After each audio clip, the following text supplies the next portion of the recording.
When hundreds of people ascend Everest at the same time, disaster becomes a matter of time. In the spring of 2024, the mountain claimed 8 lives. 3 of them are the subjects of this article. Each died in their own way, but all faced the same problem: crowds of climbers, fragile ice cornices, and the illusion of safety. Although the past season was not as tragic as 2023, when 18 people died on the slopes, Everest continues to demand sacrifices. Here are a few stories of those who remained on the mountain forever this year. Story 1. Daniel Paul Peterson. On May 21, Daniel Paul Peterson stood on the summit of Everest. The highest point on the planet, submitted to him after several months of training and a year of preparation in the Himalayas. The 40-year-old Briton had long awaited a suitable weather window, that very favorable weather that allows for a relatively safe ascent to the summit and back. But the window never came. Others took risks. Some went during short intervals between storms. Some climbed despite harsh winds and frost, and some turned back and flew home with nothing. The weather changed unpredictably and rapidly. Daniel, however, preferred not to rush and to wait for stable conditions. On May 7th, he published an Instagram post, writing that he was eagerly awaiting a summit window. One could feel it. Daniel was worried. The season would end with his goal unachieved. And that meant huge financial losses, wasted time, and months of grueling training. Every day at base camp was another night in a tent on a glacier, another conversation with other climbers about maybe tomorrow, and another check of the weather forecast, which stubbornly showed red wind zones at altitude. But the window finally opened. As part of a group of several people led by the company 8K Expeditions, Daniel set off for the summit. He was accompanied by a Sherpa named Pasang Nima Sherpa, a young man, only 23, but with several successful Everest ascents already behind him. They were roped together, and every step had been practiced in training. The ascent went without major problems. Daniel worked as a fitness instructor and owned several gyms in England. He was in excellent shape. His breathing was steady even at altitude. His pulse remained normal. And so, on May 21, at 4:40 a.m., he stood on the roof of the world. The air was so thin that every breath had to be taken consciously. Around him was only the white of the snow, the blue of the sky, and a silence broken only by the sound of his own breathing in his mask. But reaching the summit is only half the battle. Most accidents happen on the descent, when fatigue accumulates, concentration wanes, and the euphoria of success dulls caution. At 7 a.m., along with the rest of the team, Daniel began his descent. The weather held steady. His physical condition was excellent. There was enough oxygen. The tanks were filled with a surplus. It seemed nothing could prevent a safe return. But Everest has other traps. Daniel and Pasang Nima were moving between the south summit and the Hillary Step, an extremely narrow and dangerous section hanging directly over a multi-kilometer abyss. Here, the slope drops so steeply that if you fall, there is nowhere to stop. According to eyewitnesses, there were about 50 people there, all trying to cross this difficult ice cornice at the same time. The line moved slowly. Some clung to the fixed rope with both hands, others paused to catch their breath. Metal carabiners clinked in the frost. They couldn't hold on. Daniel and Pasang Nima fell. A section of the ice slope collapsed. It happened in an instant. No one even had time to react. One moment, and the ground was gone. There was no time to scream, no time to try to grab onto something. Just a void. Such situations are impossible to predict. It's hard to say what exactly caused the collapse. Perhaps global warming, which is making the ancient ice less stable. Perhaps the constant impact of hundreds of climbers who, year after year, erode the approaches to the summit. Crampons scratch the ice axes dig into the slope, ropes wear grooves. Or maybe it was just their weight. There were indeed a great many people crowded there, and the ice cornice might not have been able to bear the load. The ice creaked, buckled under the pressure, and at some point, the structure simply failed. They had no chance to self-arrest with their ice axes or grab the safety ropes. The ground literally disappeared from under their feet. Some climbers nearby fell a short distance and managed to hold on to the fixed rope. Their hands instinctively tightened on the line, their bodies jolted by the safety catch. But Daniel and his Sherpa fell much farther, likely sustaining serious injuries. Impact with rocks, fractures, internal damage. It's quite possible they were still alive. Most likely they were. In such cold, the body enters survival mode, and metabolism slows down. Climbers nearby called for a rescue team, but at such an altitude, rescuers are practically helpless. A helicopter cannot ascend. The air is too thin for the blades to get a grip. Reaching them on foot would take hours, if not a day. And although Daniel's family and friends in England launched a crowdfunding campaign to raise money for an evacuation from the crevasse, it was nearly impossible. The Sherpas could have tried to descend, but the risk was colossal. Another victim, and what would change? The injured climbers were left lying somewhere below the south summit. The temperature there drops to -40 degrees. The wind sucks the heat out of a body in a matter of hours. 2 days later, they were declared dead, a standard procedure when a person remains motionless in the death zone. For several more days, Sherpas searched for the bodies, climbing dangerous sections and peering into crevasses, but they found nothing. The mountain had taken them for good. After this tragedy, the climbing community once again began to talk about the overcrowding on Everest. When hundreds of people start for the summit at the same time during a narrow weather window, queues form. Under the weight of people, ice cornices collapse, rocks break loose, and the ascent becomes much more dangerous. It's like a traffic jam, but instead of asphalt, there is ice, and instead of a shoulder, there is a kilometer-deep abyss. On that day, approximately 500 climbers were standing in lines, from Camp 3 to the South Col, and from the South Summit to the main summit of Everest. 500 people on a single route. 500 pairs of crampons digging into the slope. 500 breaths using up oxygen from tanks. A paradox arises. It would seem that climbing in a large group is safer. Many people are around to help if something goes wrong. But these crowds create traffic jams. Climbers run low on oxygen. They stand still, consuming precious gas from their tanks. Their muscles grow cold in the wind. Their fingers go numb. They are destroying the mountain slopes, and safety does not increase, it decreases. Story 2. Joshua Chariot Kirui. Daniel Peterson was not the only climber left on Everest this season. The next subject was also an experienced mountaineer, but his story is one of ambitions that know no compromise. Joshua Chariot Kirui was a banker who fell in love with the mountains in his youth. By age 20, he had already conquered Mount Kenya at 5,199 meters, the highest point in his country.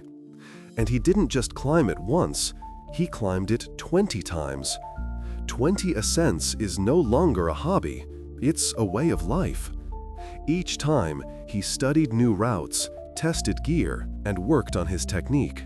Later, he climbed Kilimanjaro and Mount Elbrus, setting speed records on them.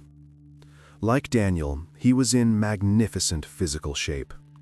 Besides mountaineering, Joshua was an active ultramarathon runner, competing in races like a 205-kilometer run through the Alps. This isn't ordinary running.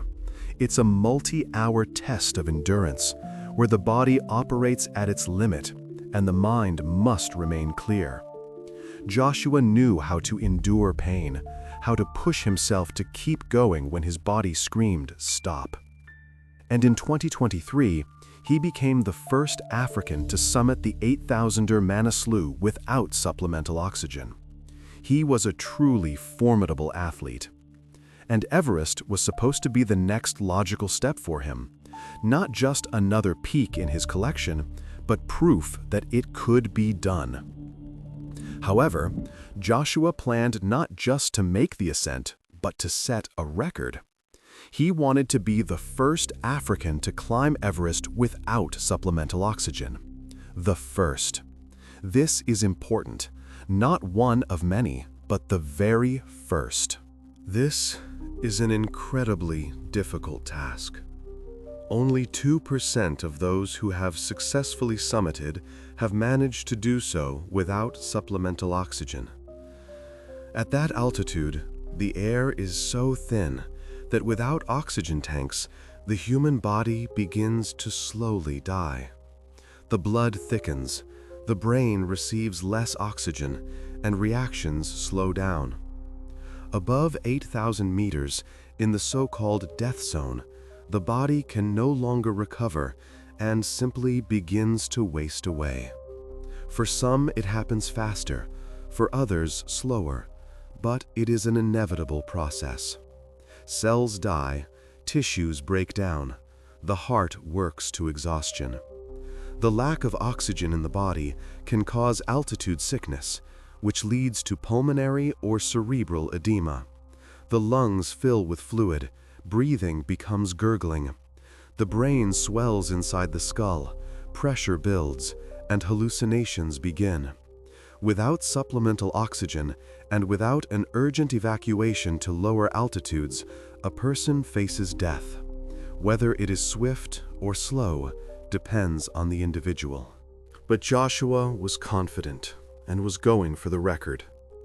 He joined the 7 Summit Treks team, one of the most experienced commercial companies on Everest.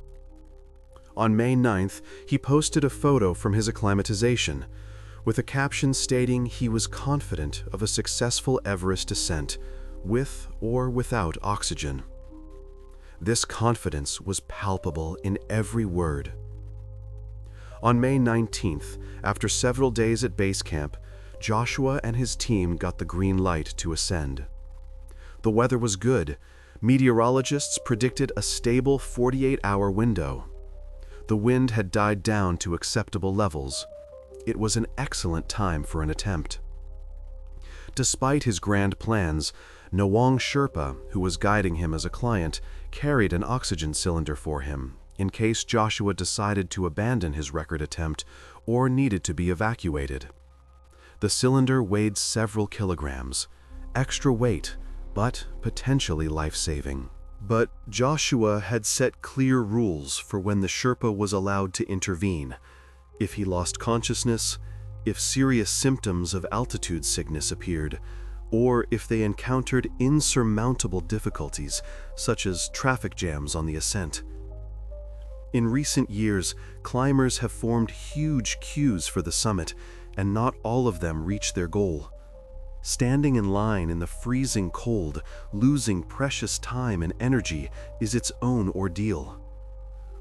In his last Instagram post, Joshua stands in front of his gear, preparing for the climb.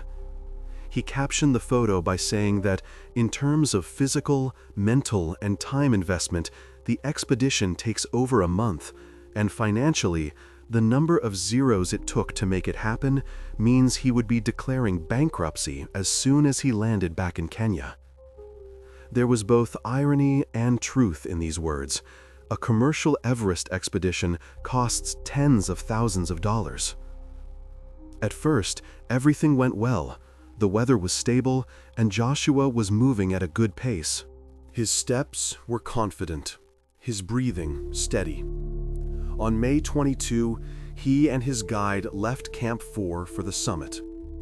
They started around midnight in order to be high up by dawn and have time to return before dark. What happened next is unclear. The details of their ascent are unknown. In the death zone, people rarely keep detailed records. There is no time for diaries. The last point where they were seen was at the so-called Bishop Rock. This is just 50 meters from the summit of Everest, literally the final stretch. But apparently, the lack of oxygen took its toll. Joshua began to exhibit erratic behavior, the very signs he himself had warned his Sherpa about. Evidently, altitude sickness had led to cerebral edema. The brain, deprived of oxygen, starts to malfunction. Logic collapses, leaving only fragments of thought and a stubborn desire to reach the top. According to Mingma Sherpa, a guide for 7 summit treks, Joshua refused to turn back and also refused to breathe oxygen. He was so close to his goal, only 50 meters, that he couldn't bring himself to turn around. The record was within reach. Soon, contact was lost with Joshua and his guide. The last radio transmission indicated that the climber was no longer coherent. It was rambling speech, fragments of phrases that made no sense. Those who heard it back at camp understood that the climbers were in trouble, real trouble. Rescuers were sent for them. However, as is often the case on Everest, rescuers cannot instantly appear next to the victims. A team must be assembled, gear prepared, and an ascent made to that altitude, which means hours of grueling movement in thin air. In the best-case scenario, it takes many hours. Usually, it's a matter of days. And in the death zone, every hour can be the last. A few days later, Joshua's body was found hanging from a rope just a few dozen meters from the summit. He never made it those last few meters. Nawang Sherpa was never found. Perhaps he fell while trying to help his client. Perhaps he collapsed from exhaustion. The mountain doesn't share such details. Bringing Joshua's body down from such a height would have been an incredibly dangerous and expensive operation. Sherpas would have had to climb into the death zone, risking their own lives, using up oxygen and energy. After agonizing deliberation, his family decided to leave him on the mountain. In a statement, they wrote, "We do not want to endanger people's lives. Joshua loved the mountains, and they loved him back. Let him remain where he was happy." In these words, there is both the bitterness of loss and the understanding that Joshua made his choice consciously. This story exposes another problem on Everest, the race for records, which often costs people their lives. It is their choice, yes. They are adults who know the risks. But there is still no clear protocol for how a Sherpa should act if a client stops behaving rationally. Sherpas cannot physically force a client to descend or breathe oxygen. Try forcing a grown man who won't listen to reason. But leaving him to die on the mountain would also be a crime for them, a betrayal of their professional duty. Such situations often claim the lives not only of ambitious climbers, but also of the Sherpas, for whom this is just a difficult job. A job that feeds their families, but can cost them their lives. This year on Everest is notable not only for its tragedies, but also for its records. Because the mountain is not only about death, it is also about the triumph of the human will. On May 22nd, Kami Rita Sherpa summited Everest for the 30th time, the most of any person to date. To climb a place 30 times where most people barely survive once is no longer a sport. It is a life's path.